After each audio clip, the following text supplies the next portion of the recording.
Hello മക്കളെ, Leeds academy smart plus ആപ്പിൻ്റെ മറ്റൊരു ക്ലാസ്സിലേക്ക് എല്ലാവർക്കും സ്വാഗതം. ഇന്ന് നമ്മൾ ഡിസ്കസ് ചെയ്യാൻ പോകുന്നത് നമ്മുടെ ഓണം എക്സാം റിവിഷൻ ക്ലാസ്സാണ്.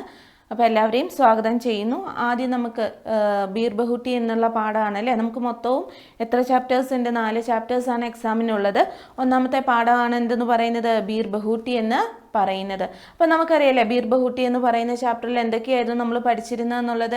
ഓക്കെ, ബീർ ബഹൂട്ടിനെ അന്വേഷിച്ച് സാഹിലും ബേലയും പോകുന്നത്, പിന്നെ കടയിൽ പോയി മഷി നിറയ്ക്കുന്നത്, അതുപോലെ തന്നെ മാത്സാബ് ബേലേൻ്റെ മുടി പിടിച്ച് വലിക്കുന്നത്, ബേല ചത്തുസെ ഗിർഗെ അതായത് ടെറസിൽ നിന്ന് വീഴുന്നത്, ലങ്കടി ഡാങ്ക് കേൾനേക്കലി അതായത് നമ്മുടെ അക്ക് കളിക്കുവാൻ വേണ്ടിയിട്ട് എങ്ങോട്ടേക്ക് പോകുന്നുണ്ട് ബേലയും സാഹിലും? ഗാന്ധി ചൗക്കിലേക്ക് പോകുന്നുണ്ടായിരുന്നു അല്ലേ. അതുപോലെ തന്നെ അതിന് ശേഷം അവരുടെ റിസൾട്ട് വരുന്നത്. ഇത്രയും കാര്യങ്ങളായിരുന്നു നമുക്ക് അതിനകത്ത് പഠിക്കാനുള്ളത്.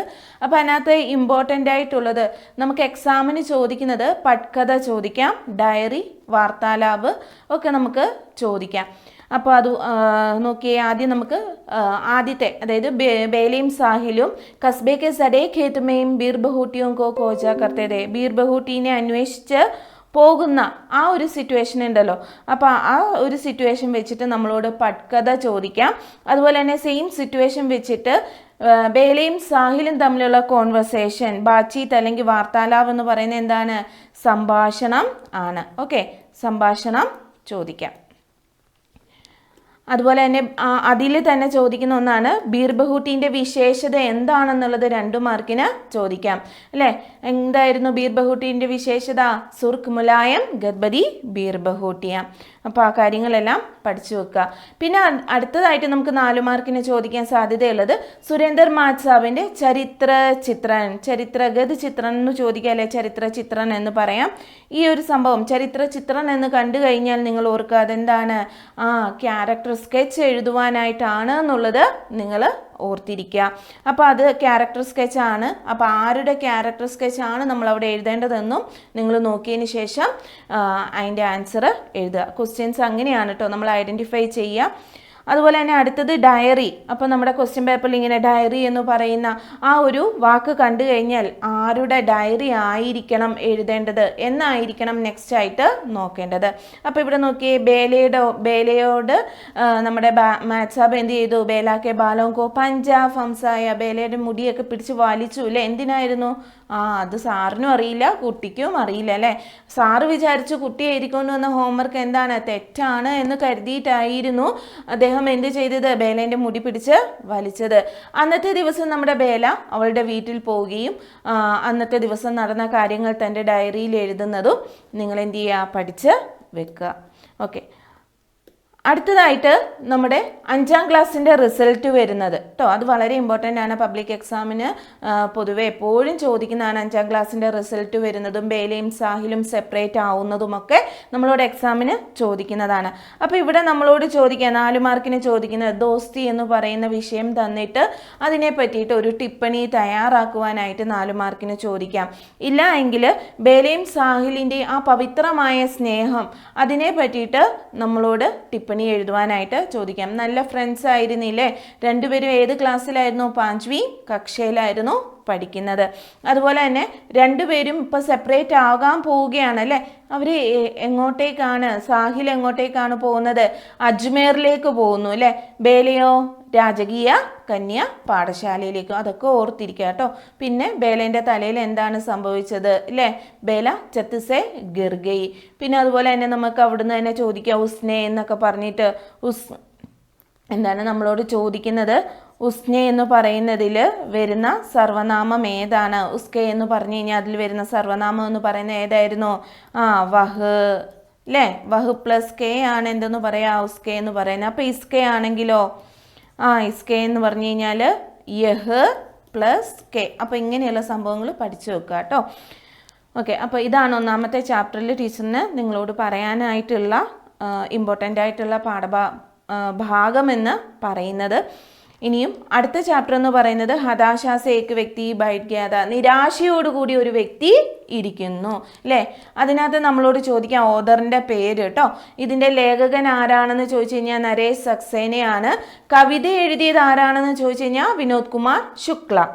ഓക്കെ, അപ്പോൾ ഇവിടെ നമ്മളോട് 4 മാർക്കിന് ചോദിക്കാനായിട്ട് പോസ്റ്ററാണ് ചോദിക്കുക, ഇല്ലെങ്കിൽ അതേ പോസ്റ്ററിൻ്റെ സെയിം വിഷയം തന്നിട്ട് നമ്മളോട് ടിപ്പണി എഴുതുവാനായിട്ട് ചോദിക്കാം. അപ്പം മാനവതാ ദിവസം, ലോക മാനവതാ ദിവസവുമായിട്ട്, അത് മനുഷ്യത്വ ദിനവുമായിട്ട് റിലേറ്റ് ചെയ്തിട്ടുള്ള പോസ്റ്ററുകൾ ആയിരിക്കും നമ്മളോട് ചോദിക്കുക. അപ്പം നിങ്ങൾ ആ പോസ്റ്റർ പഠിച്ച് വെക്കുക. പിന്നെ നമ്മളോട് ചോദിക്കുന്ന ജാനിന എന്ന് പറയുന്നതിൻ്റെ രൂഢീഗ്രസ്ത അർത്ഥം എന്താണ്? രൂഢി കേട്ടോ, രൂഢീഗ്രസ്ത അർത്ഥം എന്താണ്, അതുപോലെ തന്നെ അസലി ആധാർ എന്താണെന്നുള്ളത് നമ്മളോട് ചോദിക്കും. അപ്പോൾ രൂഢീഗ്രസ്ത അർത്ഥം എന്ന് പറയുമ്പോൾ അതിൽ എന്തൊക്കെയാണ് വരിക? നമ്മൾ പരമ്പരാഗതപരമായിട്ട് നമ്മൾ അറിഞ്ഞിരുന്നത് എന്തൊക്കെയായിരുന്നു? ഒരു വ്യക്തിയുടെ പേര് നാം, പതേ, ഉമ്ര, ഓഹദേ എന്നൊക്കെ പറയുന്നതാണ് എന്തെന്ന് പറയുന്നത്? നമ്മുടെ രൂഢീഗ്രസ്ത അർത്ഥം എന്ന് പറയുന്നത്. അതുപോലെ തന്നെ അസ്ലി ആധാർ, ശരിക്കും നമ്മൾ എന്താണ് അറിഞ്ഞിരിക്കേണ്ടത്? ഒരു വ്യക്തിയുടെ നിരാശ എന്താണ്, ഹതാശ എന്താണ്, അതുപോലെ തന്നെ സങ്കടം എന്താണ് എന്നുള്ളതാണ് അസ്ലി ആധാറിൽ വരിക. അപ്പോൾ ഇത് നിങ്ങൾ ഷുവറായിട്ട് പഠിച്ച് വെക്കുക. അപ്പോൾ ഈ ചാപ്റ്റർ മനസ്സിലായല്ലോ? ഓക്കെ, ഇനി അടുത്തത് നമുക്ക് പഠിക്കാനുള്ളത് ടൂട്ടാ പഹിയ എന്ന് പറയുന്ന ധർമ്മവീർ ഭാരതിയുടെ ഒരു പ്രതീകാത്മക കവിത. എന്തായിരുന്നു? പ്രതീകാത്മക കവിത. പ്രതീകാത്മക കവിതയാണ് പഠിക്കാനുള്ളത്. മക്കളെ, നമ്മളോട് ഷുവറായിട്ട് 4 മാർക്കിന് ഈ കവിതയിലെ കുറച്ച് വരികൾ തന്നിട്ട് അതിൻ്റെ ടിപ്പണി എഴുതുക, അല്ലെങ്കിൽ ആശയം എഴുതുവാനായിട്ട് ചോദിക്കാം. ആശയ അല്ലെങ്കിൽ ടിപ്പണി 4 മാർക്കിന് കുറച്ച് വരികൾ തന്നിട്ട് നമ്മളോട് ചോദിക്കും. അതുകൊണ്ട് തന്നെ നിങ്ങൾ എന്ത് ചെയ്യുക? ഈ കവിതയുടെ മൊത്തവും ആശയവും നിങ്ങൾ പഠിച്ചു വെക്കുക. നിങ്ങളോട് സ്പ്ലിറ്റ് ചെയ്ത് ചോദിക്കുന്ന സമയത്ത് ആ ഒരു ഭാഗം, ഏത് വരികളാണോ ചോദിച്ചത് ആ ഭാഗം മാത്രം നിങ്ങളെടുത്ത് എഴുതിയാൽ മതിയാകും. ക്ലിയർ ആയോ?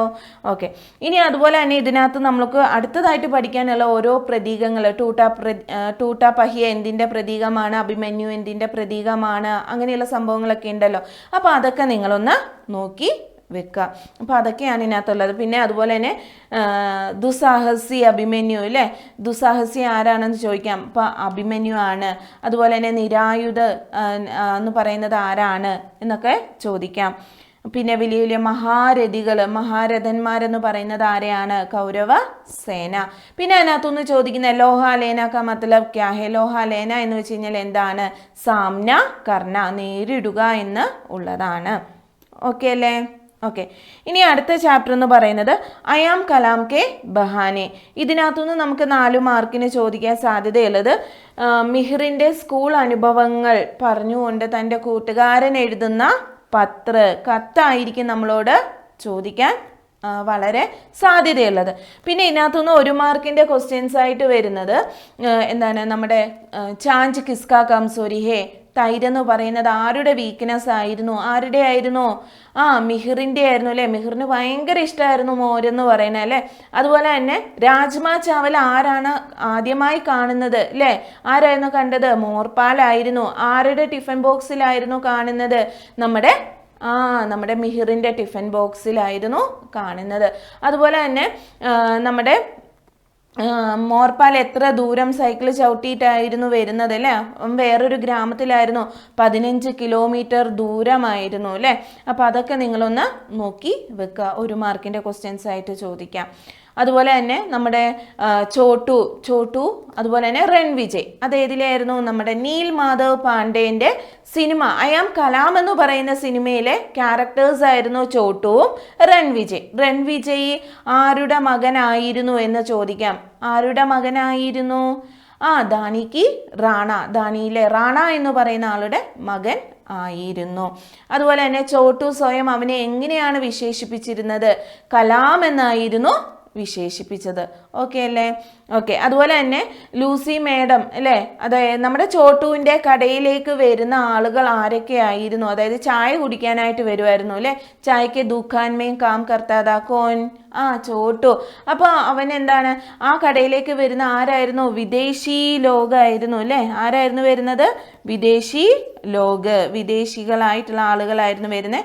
അതിലെ ലൂസി എന്ന് പറയുന്ന ലൂസി മേഡം നമ്മുടെ ചോട്ടുവിൻ്റെ ഇംഗ്ലീഷൊക്കെ കേട്ടിട്ട് അവനെ എന്ത് ചെയ്യാൻ? അവനോട് ഭയങ്കരമായിട്ട് ഇംപ്രസ് ആയിട്ട് അവന് വാദാക്കിയ എന്ന് വെച്ച് കഴിഞ്ഞാൽ എന്താ മക്കളെ?